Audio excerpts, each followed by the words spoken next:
The rain was pounding against my window the night I found out.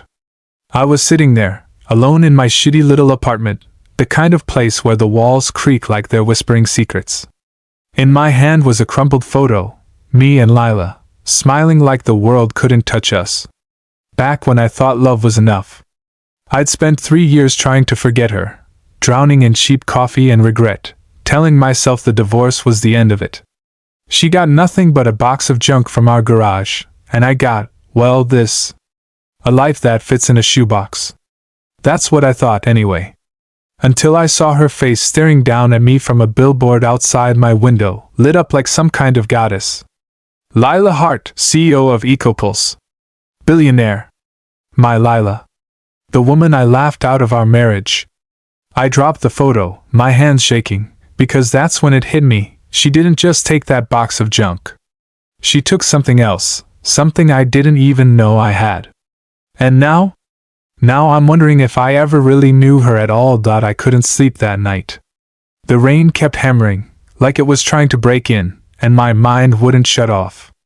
I grabbed a beer from the fridge, warm, because of course the damn thing was broken again, and slumped onto the couch. That photo was still on the floor, Lila's eyes staring up at me. We were kids in that picture, barely 18, sitting on the hood of my beat-up Chevy after prom. She'd worn this ridiculous purple dress she'd sewn herself, and I teased her about it all night. "You look like a grape," I'd said, laughing. She'd shoved me, grinning, and said, "Yeah, but I'm your grape." God, we were stupid. Stupid and happy. I met Lila in high school. She was the quiet girl in the back of chemistry class, always doodling in her notebook, little sketches of machines and wires, stuff I didn't understand. I was the loudmouth with a paintbrush, dreaming of being the next big artist. One day, I caught her staring at one of my sketches, a mural I'd drawn on my binder of a phoenix rising from flames. "That's beautiful," she'd said, her voice so soft I almost missed it. I smirked and slid the binder over. "You think so? It's yours then." That was it. That's how it started. A phoenix for a girl who'd one day burn me to ashes. We got married at 22, right after college. I was still chasing galleries, and Lila was working odd jobs, waitressing, tutoring, whatever paid the rent. But she never stopped sketching. Nights she'd sit at our rickety kitchen table, pencil in hand, muttering about energy loops and sustainable grids. I'd watch her, half amused, half annoyed. "What's that supposed to be?" I'd ask, leaning over her shoulder. She'd look up, eyes bright, and say, "It's the future, Ethan. A way to power the world without destroying it." I'd chuckle, kiss her forehead, and say, "Sure, babe. Keep dreaming." I didn't mean it to hurt her. I just didn't get it. 10 years. That's how long we lasted. 10 years of me scraping by with odd painting gigs. 10 years of her piling up rejection letters from tech companies who didn't want her. Crazy ideas. We fought more as time went on. Money was tight, and I started resenting her for not pulling her weight. She'd snap back. "I'm trying, Ethan! You just don't see it." One night, it all came crashing down. I'd come home late, reeking of turpentine, and found her at that damn table again, papers everywhere. She looked up, exhausted but excited, and said, "Ethan, I figured it out. This device, it could change everything. I just need a little help to build it." I don't know why I snapped. Maybe it was the bills piling up, maybe it was the gallery that had just rejected me again. But I looked at her, at that mess of sketches, and laughed. "A little help? Lila, this is a pipe dream. You're not some genius inventor, you're my wife. Act like it." Her face crumpled. She stood up, hands trembling, and said, "I thought you believed in me." I shot back. "I believe in reality. And this? This isn't it." She grabbed her sketches, stormed to the bedroom, and slammed the door. A week later, I signed the divorce papers. The lawyer's office was cold, sterile. Lila sat across from me, her hair pulled back tight, her eyes red but dry. "I don't want much," she said, her voice flat. "Just my clothes, my books, and that box in the garage." I shrugged. Fine. Take your junk. I didn't even ask what was in it. Old tools, broken gadgets, whatever. I didn't care. She signed, stood, and walked out without looking back. I thought that was the end. I was wrong. After she left, I moved into this dump. Sold the house, split the cash, and tried to start over. I'd paint sometimes, but the fire was gone. Friends told me to move on, date again, but every woman I met felt like a shadow of her. I'd lie awake, replaying that fight, her voice echoing. I thought you believed in me. I didn't. And she proved me wrong in a way I never saw coming. That night, staring at the billboard, I couldn't take it anymore. I grabbed my phone and dialed Jake, our old high school buddy who'd stayed friends with both of us. He picked up on the third ring, groggy. Ethan? It's 2 a.m., man. What's up? I didn't waste time. Lila's a billionaire. EcoPulse, what the hell is that? He sighed, like he'd been waiting for this call. Yeah, dude. She did it. That energy thing she was always on about. It's real. She built it, patented it, and now she's swimming in cash. I gripped the phone tighter. When? How? Jake paused, then said, About a year after you split. She started small, got some investors, and it just blew up. You didn't know? No, I said, my voice hoarse. I didn't know. Jake hesitated, then added, She asked about you once. Said she wished you'd seen it happen. I hung up without saying goodbye. My head was spinning. A year after we split? That box of junk, what was in it? I stumbled to my closet, digging through old papers, and found the divorce settlement. There it was, in black and white. Lila Hart retains possession of one cardboard box, contents unspecified, from the garage. Unspecified. Why'd she fight for that? I sank to the floor, the beer forgotten. The rain outside was slowing, but inside me, a storm was brewing. Lila had taken her dreams and turned them into billions. And me? I'd let her walk away with them. But that box, that damn box, kept gnawing at me. What had I missed? What had she hidden? I didn't know it then, but that was just the beginning. The real kicker was still coming, and it'd turn everything I thought I knew upside down. 3 years. That's how long I'd been stuck in this limbo, pouring coffee for strangers while Lila's face haunted me from that damn billboard. I'd see it every morning on my walk to the cafe, her smile, polished and perfect, next to the words, EcoPulse, powering tomorrow. It was like she was taunting me, a ghost I couldn't shake. I'd sling espresso shots, wipe counters, and try to ignore the whispers in my head. She did it. She really did it. And I'd laughed her out the door. The guilt was a splinter I couldn't pull out, festering deeper every time I saw her name. That morning was different, though.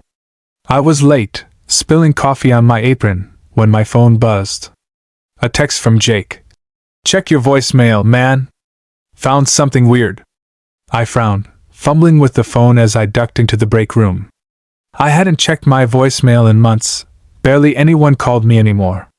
There it was, buried under spam, a message from Lila, timestamped 2 years ago. My chest tightened as I hit play. Her voice crackled through, soft but shaky. Ethan, it's me. I did it. The prototype works. I wish you'd been there when it lit up. She paused, and I heard a muffled sob. I just wanted you to know. Click. The message ended, and I stood there, frozen, the hum of the cafe fading out. I played it again. And again. I wish you'd been there. What the hell did that mean? Why'd she call me, months after the divorce, just to say that? My hands shook as I shoved the phone in my pocket. I didn't know what hurt more, that she'd reached out, or that I'd missed it. The rest of my shift was a blur. I'd burned a latte, dropped a mug, and finally snapped at a customer who wouldn't stop yapping about oat and milk. My boss, a greasy guy named Tony, pulled me aside. Get it together, Ethan, or you're out. I muttered an apology, but my mind was somewhere else, back in our old kitchen, under a sky full of stars. I could still see her, Lila, leaning against me on that rusted fire escape we called a balcony. It was summer, maybe 5 years into our marriage, and the air was thick with heat. We dragged a blanket outside, a bottle of cheap wine between us, and watched the stars blink over the city. "What if we could catch that light?" she'd said, her head on my shoulder. "Trap it, turn it into something real?" I'd laughed, brushing her hair back. "You're drunk, babe. Stars don't work like that." She'd smiled, sleepy but stubborn. "They could. I'll figure it out one day." I kissed her then, long and slow, tasting the wine on her lips. "Sure you will," I teased. "My little dreamer." She'd giggled, curling closer, and we'd fallen asleep out there, tangled up in each other. Back when I still believed we'd make it, that memory hit me like a punch as I walked home that night. The streets were slick with rain, the billboard glowing through the haze. I stopped under it, staring up at her. She'd caught the stars, all right. And I'd let her slip through my fingers. I kicked a puddle, cursing myself, and kept walking. But that voicemail wouldn't leave me alone. Why'd she call? What was she hiding? The next day, I couldn't take it anymore. I called Jake back, pacing my apartment like a caged animal. He picked up quick. "You hear it?" he asked, voice low. "Yeah," I said. "What's her deal, Jake? Why'd she tell me that?" He sighed, and I could picture him rubbing his beard, the way he always did when he was nervous. "Look, man, I don't know the whole story. But after you split, she was a mess. Holed up in some shitty studio, working on that device day and night. Then she met this guy, an investor, I think. Quiet type.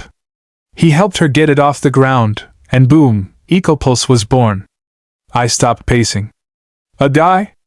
Who?" Jake hesitated. "Dunno. She never said much about him. Just that he was there, then he wasn't. Vanished after the prototype worked." "Vanished?" I repeated, my gut twisting. "Yeah," Jake said. "Rumor is, he didn't want the spotlight. Or maybe she pushed him out. Point is, she built it on that thing you laughed at, Ethan. That pipe dream. You remember that fight?" I swallowed hard. "How could I forget?" Jake chuckled, but it was bitter. "She kept those sketches, man. The ones from your kitchen table. That's what started it all." I sank onto the couch, the phone slipping in my hand. "The sketches from the box?" Jake didn't answer right away, and when he did, his voice was careful. "Maybe. You'd have to ask her." "Ask her?" Like it was that simple. I hung up and grabbed that divorce paper again, staring at the line about the box. "Contents unspecified." My mind raced. Those sketches, she'd begged me to look at them that night. "Ethan, just listen," she'd said, shoving papers in my face. "This could work." I'd pushed them away, smirking. "Work? Lila, it's a fantasy. Grow up." She'd stared at me, tears welling, and said, "I thought you were my partner." I'd shot back. "I'm not your damn guinea pig." That was the last straw. She packed her stuff the next day. Now, sitting there, I saw it clear as day. That box wasn't junk. It was her future, our future, maybe, and I'd let her take it. I grabbed my laptop, hands trembling, and searched. Ecopulse Lila Hart. Articles flooded the screen. Genius inventor revolutionizes energy. From nothing to billions, the woman who powered the world. Every word was a knife. She'd done it without me. But Jake's words echoed. He was there, then he wasn't. Who was this guy? Why'd he disappear? And why'd Lila call me, crying, like she still cared? I scrolled deeper, past the headlines, and found a grainy photo from some tech expo, Lila, smiling, next to a blurry figure in a suit. The caption read, "Hart with early collaborator, identity undisclosed." My pulse hammered. Collaborator? Silent partner? I leaned closer, squinting at the screen, but the face was a smudge. Was this the guy Jake meant? Did he know something I didn't? I slammed the laptop shut, my breath ragged. The room felt too small, the walls closing in. Lila had built an empire on those sketches, But there was more to this, something she wasn't telling anyone. Maybe something she didn't want me to know. I stood up, grabbed my coat, and headed for the door. I didn't know where I was going, maybe to Jake's, maybe to that damn billboard to scream at it. But I couldn't sit still. Not with her voice in my head, not with that mystery gnawing at me. She'd said, "I wish she'd been there." Well, I wasn't. And now I needed answers. What I didn't know then was how close those answers were, and how much they'd cost me. I couldn't stop moving after that night. The voicemail, Jake's cryptic hints, that blurry photo, they were a fire under me, burning away the fog I'd lived in for 3 years. I had to see her. Not on a billboard, not in some article, but her, Lila, the woman I'd loved and lost. I didn't know what I'd say. Hell, I didn't even know if she talked to me, but I couldn't keep pacing my apartment like a ghost. So I did something stupid. I crashed a charity gala. It was one of those black tie things EcoPulse was hosting, all glitz and champagne, the kind of place I didn't belong. I borrowed a suit from Jake, too tight in the shoulders, smelled like mothballs, and slipped in with a tray of drinks I swiped from a caterer. The ballroom was a sea of suits and gowns, chandeliers dripping light, and there she was, center stage, giving the keynote. Lila. My breath caught. She wore a deep green dress, her hair swept up, and she glowed, confident, untouchable. She was talking about clean energy, her voice steady, but I barely heard the words. All I could see was the girl who doodled on napkins, who'd slept in my arms under the stars. Then it happened. Her eyes flicked across the crowd and landed on me. She faltered mid-sentence, just for a second, her hand tightening on the mic. "And, the future we're building." She recovered fast, but I saw it, the crack in her armor. My heart slammed against my ribs. I set the tray down, hands shaking, and edged closer to the stage. She finished her speech to applause, but her gaze kept darting back to me, like she couldn't believe I was there.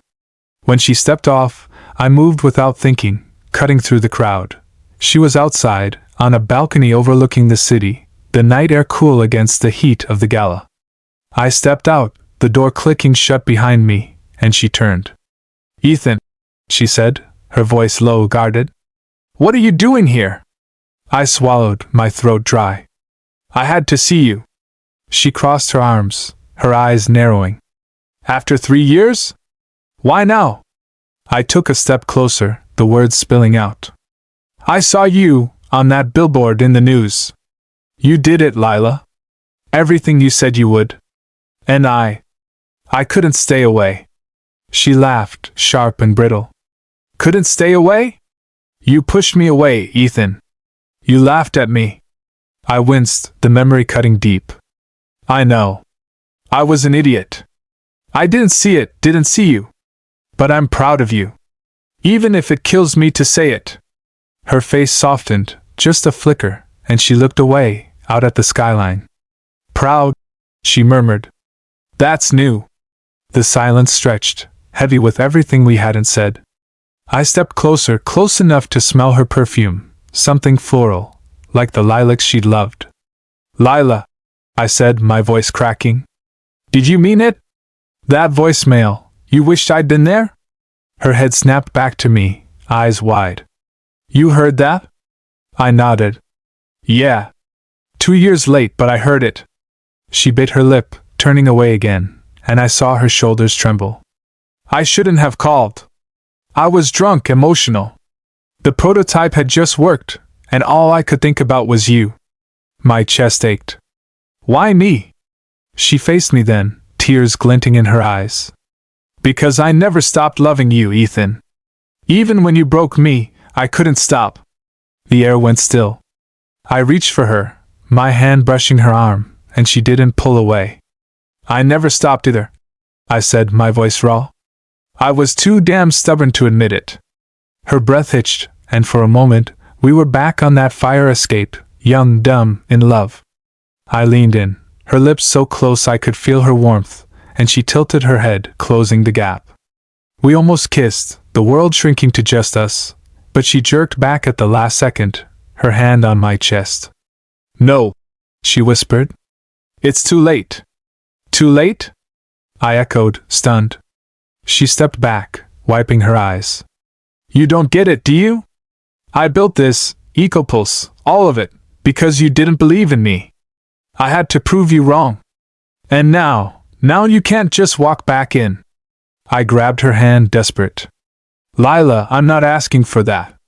I need to know what happened. That box, the sketches, what did I miss? She froze, her hand stiff in mine, and pulled away. You don't want to know, she said, her voice cold, but I pressed. I do. Jake told me about the sketches, the prototype. That box from the divorce, it was everything, wasn't it? She glared at me, then sighed, her shoulders slumping. Fine. Yes. The sketches were in there. My whole future, packed in cardboard. But it's not just that.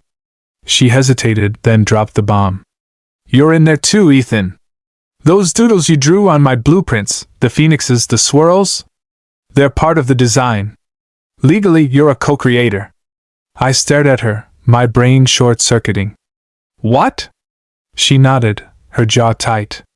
The lawyers caught it after the patent went through. Your doodles weren't just scribbles. They shaped the energy flow patterns. You could claim half of Ecopulse. Billions, Ethan. It's yours if you want it. My knees buckled. I stumbled back, gripping the railing. You're kidding. She shook her head. I'm not. I've been waiting for you to figure it out, to come after me. But you didn't. So I thought maybe you'd changed. Changed? I laughed, bitter and dazed. Lila, I'm a barista living in a rat hole. I didn't know. She stepped closer, her voice softening. I didn't tell you because I didn't want this, us, tainted by money. I've been trying to make it right, Ethan. There's something else I've kept quiet. I looked up, dizzy. What now? She took a deep breath. I've been funding an art school. In your name. It's my way of saying I still see you, even if you didn't see me. An art school. In my name. I couldn't speak. My mind was a tangle. Billions, doodles, a school. Why hide it? I finally asked. She shrugged, a tear slipping free. Because I didn't want you to think I was buying you back. I just wanted you to have something you loved like I did. I reached for her again, but she backed away, shaking her head. Don't. Please. I can't do this if you sue me. If you take Ecopulse, it'll destroy everything. Sue you? I said, reeling. Lila, I don't even know what I'm feeling right now. She turned to leave, her voice barely audible. Figure it out, Ethan. But don't come after me until you do. She walked back inside, the door swinging shut, and I was alone, the city lights blurring below me. My doodles, those stupid phoenixes, were worth billions. She'd built a school for me. And she still loved me, even after everything. I slid down the railing, head in my hands, trying to breathe. What the hell was I supposed to do with that? I didn't know it then, but the real storm was still coming. Lila wasn't the only one with secrets, and the next one would hit me like a freight train. I left that balcony a mess, my head spinning like I'd been hit by a truck. Lila's words kept looping, co-creator, Billions, art school. I stumbled through the gala, past the clinking glasses and fake smiles, and out into the night. The air was sharp, cutting through the haze, but it didn't clear a damn thing. Half of Ecopulse was mine? She'd built a school in my name? I loved her, hated her, wanted her back, all at once. I walked for hours, the city a blur, trying to figure out what to do. Take the money and ruin her? Let it go and walk away again. Every step felt like sinking deeper into quicksand. The next day, I had to see it, the art school. I found it online, tucked in a quiet corner of the city. Phoenix Rising Academy, founded in honor of Ethan Cole. My name, right there, like a punch to the gut. I took a bus across town, my borrowed suit swapped for a hoodie, and stood outside the building. It was small but beautiful, red brick, big windows, kids laughing as they spilled out with paint-smeared hands. I slipped inside, past the receptionist who didn't look up, and wandered the halls. The walls were covered in murals, bright, wild, alive. Then I saw it, in the lobby, a painting I'd made for Lila years ago, a phoenix bursting from flames, hung like it was sacred. A plaque beneath it read, "For Ethan, my muse." I sank onto a bench, staring at it. She'd kept it. All this time, she'd held onto that piece of me. A kid ran by, clutching a sketchbook, and I heard her voice again. "I never stopped loving you." My eyes burned. I'd laughed at her dreams, and she turned them into this, an empire, a legacy, a gift. I pulled out my phone, opened the voicemail, and played it one more time. "I wish you'd been there," I whispered back. "I wish I had too." But wishing didn't fix it. I had a choice to make, and it was tearing me apart. That night, I went to a diner, the kind with sticky tables and burnt coffee, and spread the divorce papers across the booth. That line about the box stared back at me, mocking. I'd signed it away without a thought, and now it could make me rich. I called Jake, my voice tight. "She says I'm a co-creator? My doodles are part of it." He whistled through the phone. "Holy shit, man. You're kidding." "Nope," I said. "She's been waiting for me to sue her." Jake laughed, rough and short. "So what's the plan? Take the cash and run?" I gripped the phone. "I don't know. She built a school, Jake. For me. What do I do with that?" He went quiet, then said, "Sounds like she's still got you twisted up. Be careful, Ethan. Money changes people." I hung up, staring at the papers. Billions. I could quit the cafe, paint again, live without scraping by. But it'd destroy her. Ecopulse was her soul. I rubbed my face, exhausted, when a woman slid into the booth across from me. She was sharp, dark hair, sharper eyes, a leather jacket that didn't fit the diner vibe. "Ethan Cole?" she asked, her voice cool. I frowned. "Who's asking?" She smirked, leaning forward. "Someone who knows Lila Hart better than you ever did. Name's Mara. I was her silent partner." My stomach dropped. "Silent partner?" She nodded, pulling a folder from her bag and sliding it over. "The one who got her started. I funded the prototype, helped her tweak those sketches, your sketches too, I hear. Then she cut me out. Took the credit, the cash, everything." I stared at the folder, my hands frozen. "What are you saying?" Mara's eyes glinted.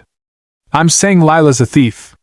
Those doodles might make you a billionaire, but I've got proof she stole the core idea from me. Emails, designs, timestamps. Team up with me, Ethan. We expose her, split the fortune. You get your half, I get mine." I shoved the folder back, my pulse racing. "You're lying." She didn't flinch. "Open it. See for yourself." I hesitated, then flipped it open. Pages of emails stared back. Lila to Mara, dated right after the divorce. "Mara, I've got the sketches. Let's make it work." Another. "The investor's out. It's just us now." And a design, Lila's energy loop, but with Mara's notes scrawled across it, predating the prototype. My throat closed. This can't be real." Mara leaned in. "It is. She played us both. You're not the only one she burned." I slammed the folder shut, my voice shaking. "Why should I trust you?" She shrugged. "You don't have to. But you've got two choices, sue her alone and maybe win, or join me and we bury her. She doesn't deserve that empire." I stood, grabbing the folder and the divorce papers, my head a storm. "I need to think." Mara called after me. "Don't think too long. She's counting on you to stay soft."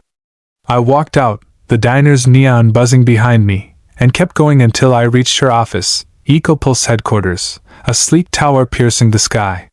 It was late, the lights dim, but I didn't care. I stood at the entrance, the folder in one hand, the co-creator contract in the other. My breath fogged in the cold. Lila had built this on my doodles, maybe on Mara's ideas too. She'd loved me, lied to me, honored me, betrayed me, all at once. I could walk in, demand answers, take what was mine. Or I could team up with Mara, rip it all down, and walk away rich out. I thought losing her was the worst thing that could happen. Now I wasn't so sure. The folder felt heavy, the contract heavier. I'd come here for closure, but all I'd found was chaos. I looked up at the tower, her name glowing at the top, and muttered, "What did you do, Lila?" The wind swallowed my words, and I stood there, torn, as the screen faded to black.